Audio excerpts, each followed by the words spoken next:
வணக்கம். ஜவைஜட் from Javadupatti Pudur. Power writer அப்படிங்கிற YouTube channel மூலமாக உங்களை மீண்டும் சந்திப்பு ரொம்ப மற்ற மகிழ்ச்சி. அத்தோட எங்கள் சேனலை சப்ஸ்கிரைப் பண்ணுங்கள், பெல் பட்டன் அழுத்த மறந்துடாதீங்க. அத்தோட எல்லாத்துக்கும் ஷேர் பண்ணுங்கள். அதாவது சைதை துரைசாமி ஒரு சந்தர்ப்பவாதியம். நம்ம அதிமுக கேபி முனுசாமி சொல்லியிருக்கார். அவர் வேலை வெட்டி இல்லாதவர், நிறைய தொடர்புகள் உள்ளவர், நிறைய பேர்கிட்ட கண்டபடி பேசக்கூடியவர். இவர் சொல்கிறாரு, எல்லாரும் ஒன்றா சேர்ந்துருவோம், ஒன்றா சேர்ந்தாதான் வெற்றின்னு சொல்லிட்டு இருக்காரு. ஏற்றுக்கொள்ள முடியாது. அதனால் சைதை துரைசாமியின் பேச்சை நிராகரிக்க வேண்டும்.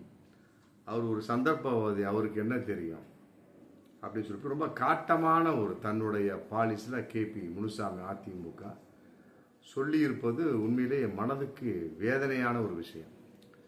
அதே நேரத்தில் அதே கேபி முனுசாமி சொல்கிறார், செங்கோட்டையன் ஒரு அதிமுகவின் முன்னோடி, அவருக்கு எல்லாமே தெரியும், அவருடைய பணி ரொம்ப சிறப்பாக செய்வார் என்ன அப்படின்னு சொல்லிட்டு அதையும் பாராட்டிருக்கு. அதுதான் புரியல.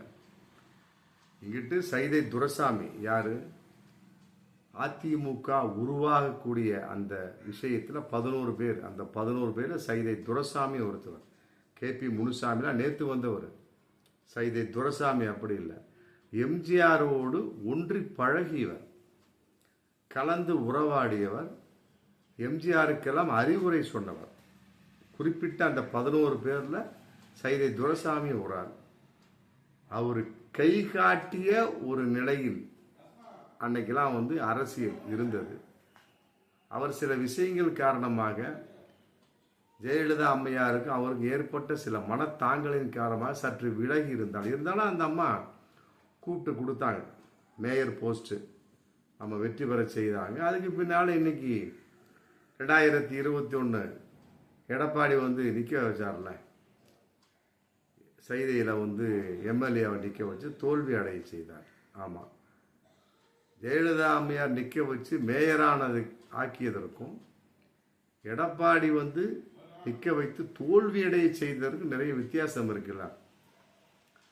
அந்த அளவுக்கு அனுபவம் மிக்கவர். அன்றைக்கே பலர் சொன்னாங்க, எடப்பாடி சொன்னாருங்கிறதுக்காக நீங்கள் நிற்காதீங்க, உங்கள் பேரை கெடுத்து கொள்ளாதீங்க அப்படின்னாங்க.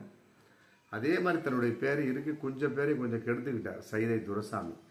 இருந்தாலும் இனி வரும் காலங்களில் அவர் உஷாராக இருப்பார். அதன் அடிப்படையில் சொன்ன ஒரு வார்த்தை.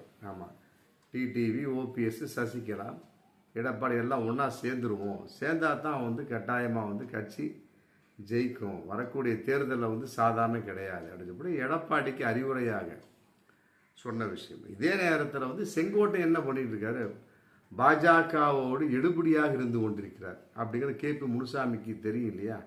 அப்புறம் அவரை போய் பாராட்டினா என்ன அர்த்தம், புரியுதா? எல்லாரும் வெளிநடப்பு செய்கிறாங்க சட்டசபையில், இவர் செங்கோட்டையில் உட்காந்து இருக்கிறார் உள்ள. அப்போ என்ன அர்த்தம் அது?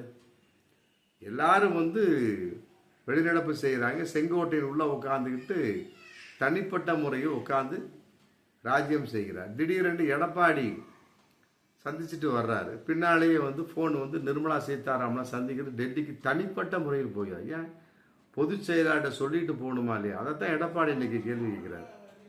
என்னங்க, நான் மூத்த தலைவர், பொதுச் செயலாளர், என்கிட்ட ஒரு வார்த்தை சொல்லாமையே செங்கோட்டையன் போறாரு, மற்ற ஒன்றா தங்கமணி, வேலுமணி எல்லாரும் போறீங்க, சிவி சண்முகம் போறீங்க, தம்பிதுரை போறீங்க, எல்லாருமே போறீங்க அப்படின்னா நான் எதுக்கு இருக்கிறேன் அப்படின்னு இன்னைக்கு கேள்வி கேட்கிறார். நியாயமான கேள்வி தானே. எடப்பாடியினுடைய ஒரு செயல்பாடு ஒரு பக்கம் இருந்தாலுமே கூட பிஜேபிக்கு வருடியாக இல்லை அப்படிங்கிறது கொஞ்சம் கன்ஃபார்மாக தெரியுது. அதாவது நான் கூட்டணிக்கு ஒத்துக்கிறேன்ப்பா, அதில் மாற்று கருத்து இல்லை. ஆமாம், கூட்டணிக்கு ஒத்துக்கிறேன், பட் அண்ணாமலையை தூக்குங்க. ஆமாம், அதே நேரத்தில் எல்லாரையும் சேர்த்துங்கிறத ஏற்றுக்கொள்ள முடியாது. அவர் போடுற ஒரே ஒரு கண்டிஷனை தான், அதிமுக பாஜக கூட்டணி பண்ணலாம் 2026, ஓகே. மற்றபடி எல்லாரும் சேரணும், டிடிவி, சசிகலா, ஓபிஎஸ் எல்லாரும் சேரணும், ஏற்றுக்கொள்ள முடியாது. மற்றபடி அண்ணாமலையை மாற்றிடுங்க. இன்னைக்கு அண்ணாமலை மாற்ற போகிறாங்க. ஆமாம், வரக்கூடிய 9ஆம் தேதி 10ஆம் தேதி தமிழக பாஜக தலைவர் யாருங்க, மாநில தலைவர் யாருங்க துண்டா தெரிஞ்சு போயிடும். அதுக்கிடையில் திடீர்னு நயினார் நாகேந்திரனுக்கு ஒரு ஃபோனு. இன்னைக்கு வந்து டெல்லியில் இருக்கிறார் நயினார் நாகேந்திரன். ஏகப்பட்ட ஒரு மரியாதை. ராமேஸ்வரத்திலே வந்து அவரை மட்டும் தனியாக மேடையில் ஏற்றிருக்காங்க. அது எந்த நிர்வாகியும் ஏற்றப்படவில்லை, அண்ணாமலை உள்பட. அப்படிங்கிறப்ப பல பாஜகவை தெரிஞ்சுக்கிட்டாங்க. அடுத்த மாநில தலைவர், தமிழக மாநில தலைவர் நயினார் நாகேந்திரன் தான் அப்படின்னு. இத்தனைக்கு அண்ணாமலை வந்து எல்லா கூட்டம் முடிஞ்சதுக்கு பின்னாடி ஹெலிகாப்டரை தோத்திக்கிட்டு மதுரைக்கு போகலான்னு கேட்டிருக்காரு. பிரதமர் அலுவலகத்தில் அவங்க பாதுகாப்பு இருப்பாங்களா சொல்லிட்டாங்க. இட் இஸ் நாட் அலௌடு அப்படின்ட்டாங்க. முடிஞ்சு போச்சா. ஆனால் நயினார் நாகேந்திரனுக்கு அங்கே மதுரையில் ஏகப்பட்ட மரியாதை இருந்திருக்கு. அதன் அடிப்படையில் வந்து இன்றைக்கி வந்து அவர் தான் அடுத்த தமிழக பாஜக தலைவர் அப்படிங்கிறது கன்ஃபார்மாக தெரிஞ்சு போச்சு. அதில் மாற்று கருத்து இல்லை. இதுக்கெல்லாம் விட இன்னொரு இடையில வந்து சீமானும் தமிழர் வாழ்வுரிமை கட்சி தலைவர் வேல்முருகன் அவர்களும் நிர்மலா சீதாராமனை சந்தித்ததாக ஒரு தகவல். அது வதந்தியா உண்மையான்னு தெரியல. கேட்டதுக்கு அவங்க நாங்களாம் சந்திக்கவே இல்லை, வேல்முருகன் அவர் சொல்லிட்டார், சீமானு சொல்லிட்டார்.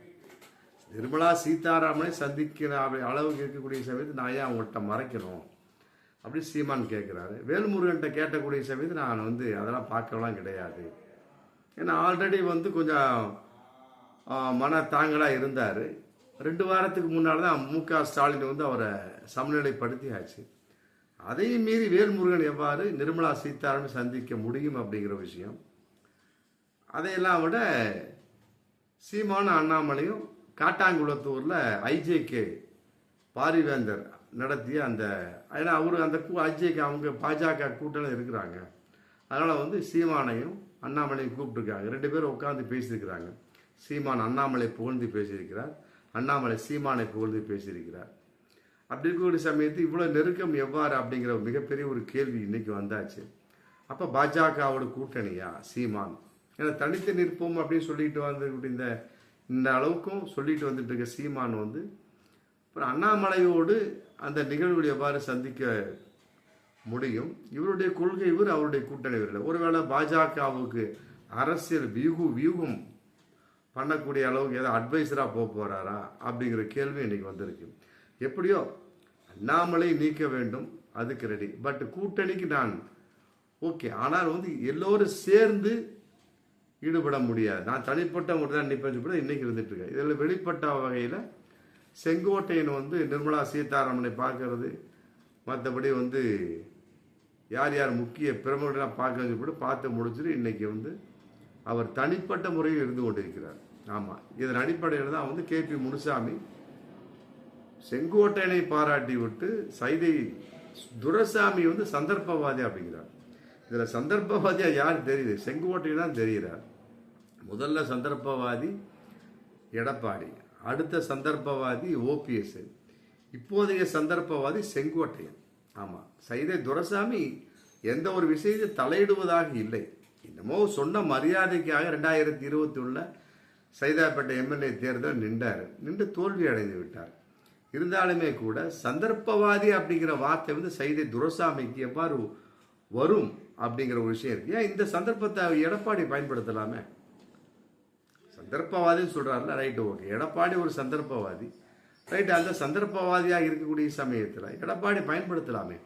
நீட் தேர்வை விளக்கினால் நான் வந்து கூட்டணிக்கு தயார் அப்படின்னு இது ஒரு விஷயத்தை வில்லங்கமாக பேசலாமே. எடப்பாடி இன்னைக்கு வரைக்கும் பேசவே இல்லை. அதுக்கு என்ன காரணம் அப்படிங்கிறது மிகப்பெரிய ஒரு விஷயமா இன்னைக்கு போயிட்டு இருக்கு. எப்படியோ 9 அல்லது 10 நீ கொண்டு 10, 11 அமித்ஷா மீண்டு வர போறாரு. இன்னைக்கு மோடியை வந்து சந்திக்கக்கூடிய அளவு லிஸ்ட் போட்டாங்க. டிடிவி, OPS, மற்ற சோன்சோ யாருக்குமே வந்து அனுமதி இல்லை. அதே நேரத்தில் வந்து எடப்பாடி வருவதாக இல்லை. ஆமாம், இதெல்லாம் முன்கூட்டி தெரிஞ்சுதான் அவர் வரலையா அப்படின்னு தெரியல. எப்படியோ யாரையுமே பார்க்க வேணாம் சொல்லிட்டு மோடி ஃப்ளைட் ஏறி போயிட்டார் டெல்லிக்கு. மற்றபடி வரக்கூடிய 10ஆம் தேதி 11ஆம் தேதி அமித்ஷா வந்து மீண்டும் வந்து சென்னைக்கு வர்றார். அப்போ வந்து மிகப்பெரிய ஒரு மீட்டிங், மிகப்பெரிய ஒரு காரசாரமான ஒரு வாக்குவாதம், மிகப்பெரிய ஒரு விஷயம் இருக்குது. ஏன்னா 9, 10 கட்டாயமாக தமிழக பாஜக தலைவர் அறிவிக்கப்பட்டு விடுவார். மொத்தம் வந்து 39 மாநிலத்தை அறிவிக்கணும். அதில் வந்து 29 சில்லறையை போக ஒரு 12-13 மாநிலத்துக்கு அறிவிக்க வேணும். அதில் தமிழகம் மற்றபடி பஞ்சாப் சோன்ஸோ கலந்தது.